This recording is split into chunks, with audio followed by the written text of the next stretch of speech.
Hello everyone, welcome to crack UPSC and MPPSC examination. I hope आप सभी अच्छे होंगे और अच्छे से अपनी पढ़ाई कर रहे होंगे।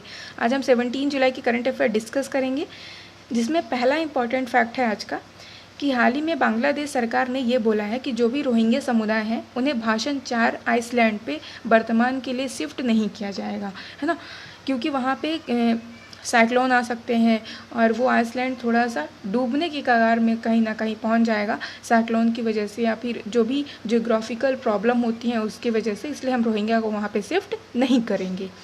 अब इसमें दो प्रश्न बनते हैं, रोहिंग्या क्या है और भाषण 4 आइसलैंड कहाँ है। तो जो रोहिंग्या के लिए जान लेते हैं हम, तो रोहिंग्या जो समुदाय है वो म्यांमार की है, ठीक है। तो म्यांमार में एक रखाइन प्रांत है, वो रखाइन प्रांत से ये मुस्लिम समुदाय वहाँ पे 2016-17 के मध्य में कुछ बहुत बड़े इश्यू हो गए थे, है ना, धर्मों के मध्य में, बौद्ध धर्म और मुस्लिम के मध्य में, इसलिए उनको वहाँ से छोड़ करके भागना पड़ा और इस तरह में वो कुछ बांग्लादेश आया, कुछ इंडिया है, इसलिए ये क्या है, रिफ्यूजी हैं, ठीक है। तो ये रोहिंग्या समुदाय मुस्लिम समुदाय है।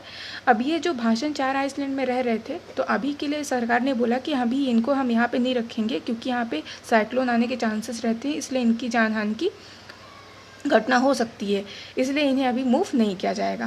तो ये भाषण 4 आइसलैंड आपको पता होना चाहिए। ये आपका बांग्लादेश का पूरा मैप दिखता है, यहाँ पे ढाका कैपिटल है और ये आपको ये वाला लेवल जो दिख रहा है चैटोग्रॉन, जहाँ पे अभी हमारे लिए है गंटूर, है ना, इंडिया के गंटूर से चैटोग्रॉन तक विशेष पार्सल के लिए रेलगाड़ी चलाई गई थी, तो ये आपका चैटोग्रॉन है। और आपको इस वाले लेवल पे दिख रहा है, इधर से आपका म्यांमार जुड़ता है। तो ये भाषण 4 आपका आइसलैंड है, जिसका निर्माण जियोग्राफिकल प्रकृति के द्वारा हुआ था 2006 में, है ना, आपको प्राकृतिक रूप में पता होना चाहिए। और इसको 4 प्रिया आइसलैंड भी बोला जाता है। नेक्स्ट इंपॉर्टेंट फैक्ट है आज का कि हाल ही में हमारे union minister skill development entrepreneurship ने एक पोर्टल लॉन्च किया है, आत्मनिर्भर स्किल एम्प्लॉयर मैपिंग, है ना। तो ये इसको हम बोलते हैं शॉर्ट में असीम पोर्टल। तो असीम का फुल फॉर्म अगर पूछ लिया जाए तो हमें पता होना चाहिए। इसके थ्रू होगा ये कि सस्टेनेबल लाइवलीहुड का काम किया जाएगा, प्लस जो भी स्किल डेवलपमेंट में न्यू आइडियाज़ हैं उसको ग्राउंड लेवल तक डेवलप किया जाएगा। और यह पूरा का पूरा काम किसके थ्रू किया जाएगा, skill India plus national skill development corporation के द्वारा किया जाएगा। एक इम्पॉर्टेंट क्वेश्चन ये भी बनता है कि स्किल इंडिया का लोगो क्या है, मतलब मोटो या फिर थीम क्या है। तो हमें पता होना चाहिए कौशल भारत कुशल भारत, यानी स्किल हो जाएगा जब भारत तो ही तो अच्छे से काम कर पाएगा, है ना।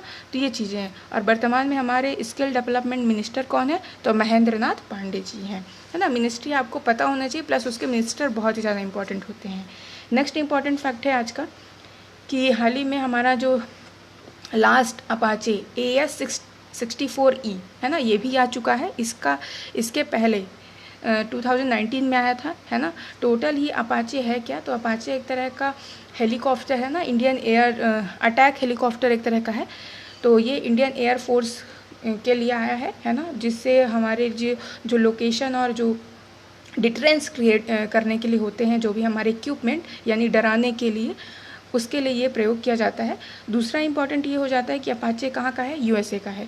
और ये साइन कब किया गया था, तो 2015 में भारत और अमेरिका के मध्य ये साइन हुआ था, जिसमें 22 अपाचे प्लस 15 चिनूक हेलीकॉप्टर्स की बात हुई थी। इसमें अभी टोटल आ चुके हैं, है ना, ये आपका। अच्छा, प्लस ये भी था कि अभी जब डोनाल्ड ट्रंप इंडिया आए थे, है ना, आपको पता होगा फरवरी 2020 में अहमदाबाद की उन्होंने विज़िट की थी, तो उस लेवल पे वहाँ उन्होंने भी साइन किया था 6 एडिशनल अपाचे, वो भी किसके लिए, आर्मी के लिए, है ना। तो ये भी हमें पता होना चाहिए।